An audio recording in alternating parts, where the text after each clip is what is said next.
Capone's guns don't argue.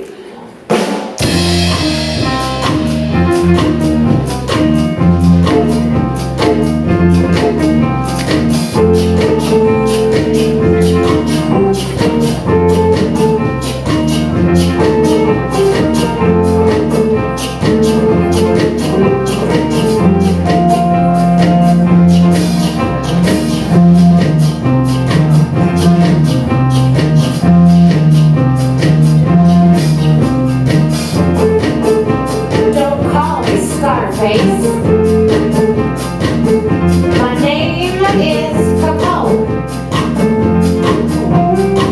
C-A-P-O-N-E. Capone.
We just gonna talk to the guy? We want to talk to the guy with our fists, if the situation warrants.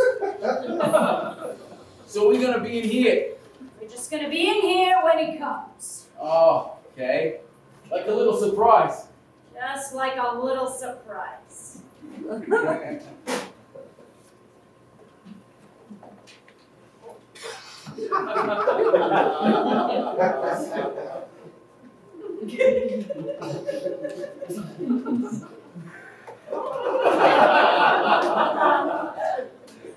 When's he gonna get here?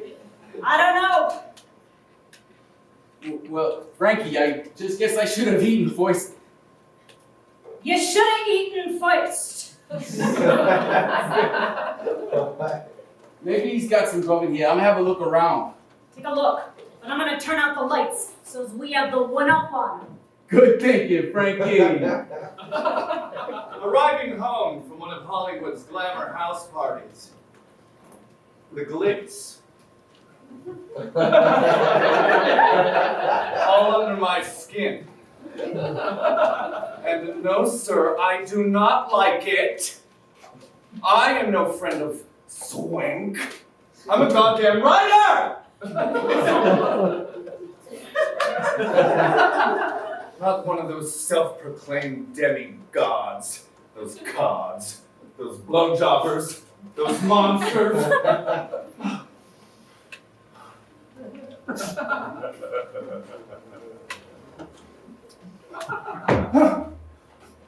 want to get away from this place of dirty hell.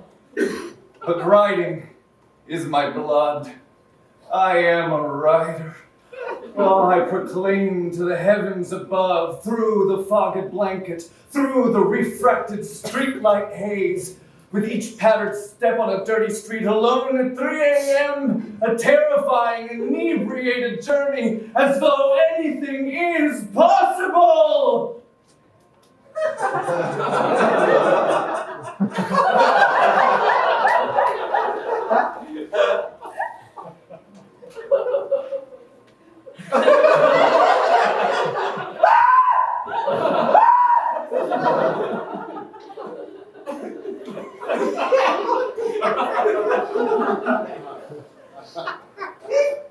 Evening, fellas.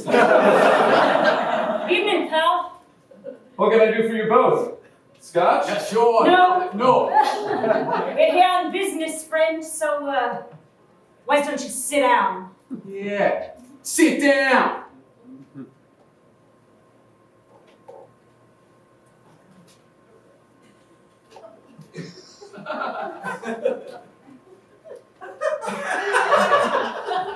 That's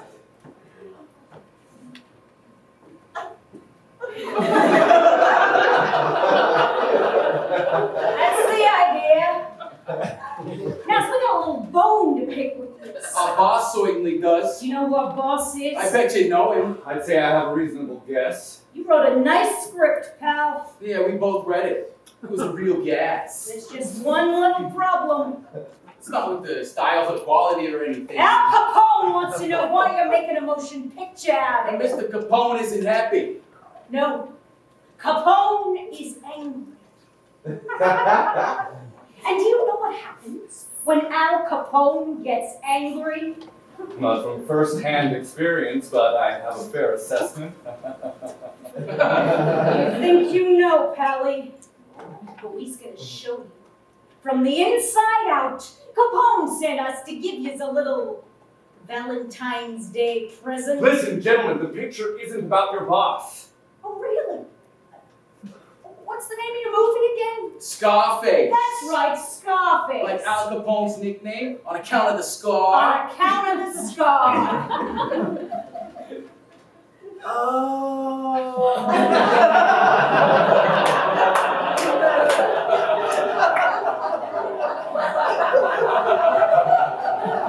That makes sense.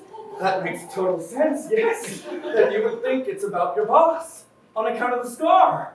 But I assure you, the picture is utter fiction. I always forget. Is fiction the real one or the not real one? We're not buying it, Bob. There's too many coinky dicks. Colosimo, O'Banion, the drive-by. That's a lot in common. A mite bit suspicious. Suspicious? Well, you know what I'd call it?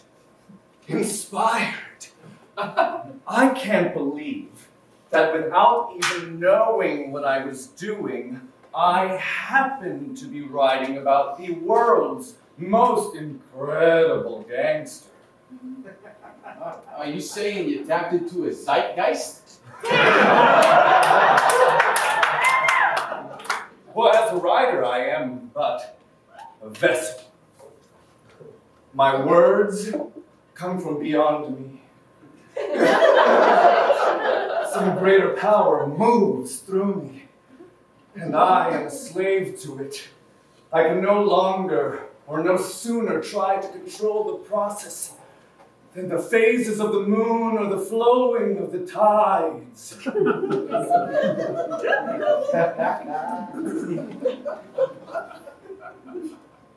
I'm inclined to believe you. Frankly, I believe it. I believe in the power of art. After all, you just make up all those words on the fly without any preparation at all. Trust him? Writers are just bullshitters. Just the same guys trying to sell you a nickel for a quarter. You, sir! What's your name? You believe in the power of art, you say? I'm Johnny Ribeye. That's what they call me. And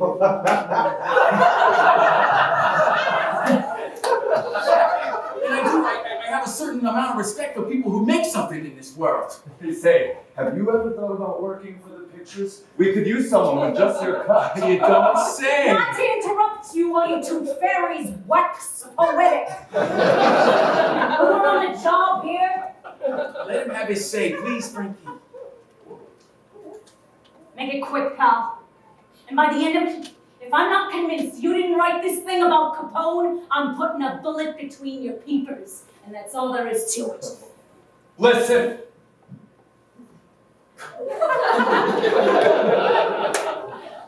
I didn't write this movie about Al Capone. But how fortunate for me that you two came along like you did. I think this picture could really be something if we tapped into your boss's notoriety. Al Capone, oh, he's inspiring. I think it's just the ticket we need. I think it could be the picture of the century. Just think of it. God, I do love the pictures. You think it'll be that good? Well, that's the one thing about Hollywood. You learn to believe that the impossible is possible and the possible impossible. And with you two by my side, how could it not be? Now just wait a minute. What's the idea of us by your side? Or you two could be my consultants. It's like being a writer without having to write anything. All my life, I've been waiting for this moment. Frankie, we're gonna be real Hollywood guys. I don't got interest in being no consultant. It comes with a paycheck. Yeah? Yeah. I just gotta call the producer. Then you better call him and make sure it's a real nice figure.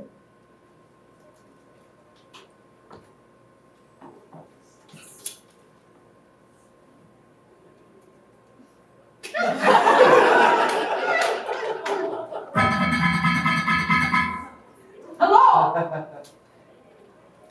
Howard Hughes here. Why, yes, that's me. Howard Hughes, American business magnate, investor, record-setting pilot, film director, and philanthropist. Yes, Howard Hughes, one of the most financially successful individuals in the world. What can I, Howard Hughes, do for you? Hello? Who is this? What do you want? Hiya, Howie, Ben Hecht. Oh no. Hecht! My boy! Glad to hear from you. It's a good thing I wasn't on one of my many film sets or aeroplanes when you called. I'm sorry if I sound a bit jumbled. I've been up for 72 hours. 2 cigars at once! Listen, Howard. I wanted to bring on a few professional consultants. Yes, is that for the Al Capone picture? The picture about Al Capone. The Al Capone. What's he saying? Scarface, yes. Scarface. Whatever you think, my boy. Whatever you think is best.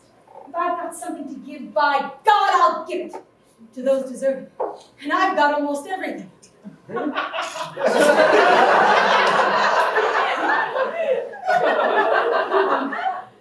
So lonely. I'm chief of consultants. What do you think? How much do we need? 10? Each. 10 each? I can't hear you. I've got gauze in my ears. What do you say I write you a blank check? Is that agreeable to you? I could drop it off by aeroplane, but there's no place for me to deliver it near your hotel. I've got it. I could jump out.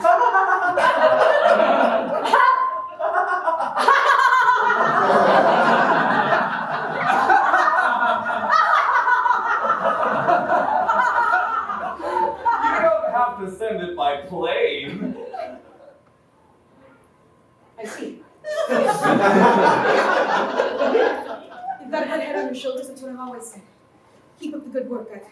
I've got to go crush up some opiates and take a bath. And champagne.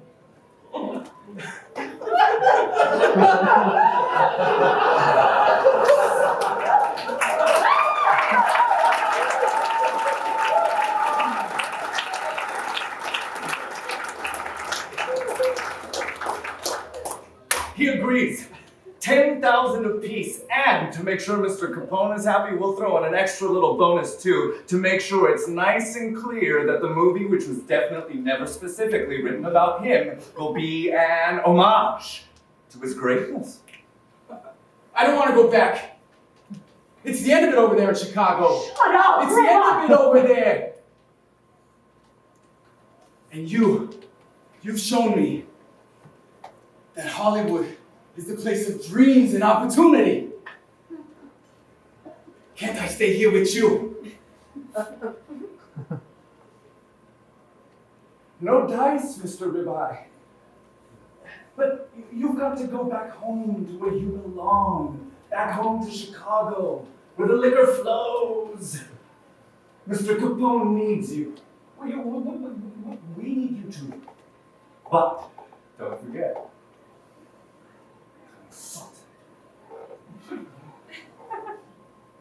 Consultant. Okay. Okay. All right. Thank you, Mr. Hecht. What do you touch for the money?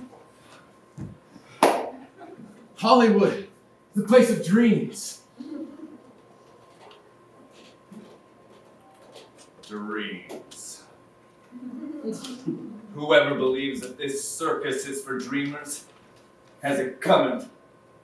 Whomever believes that dreams are good and not at all painless, they have it coming too. Dreams seep into waking life, but we don't remember.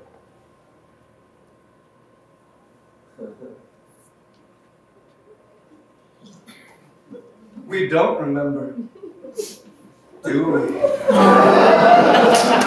Very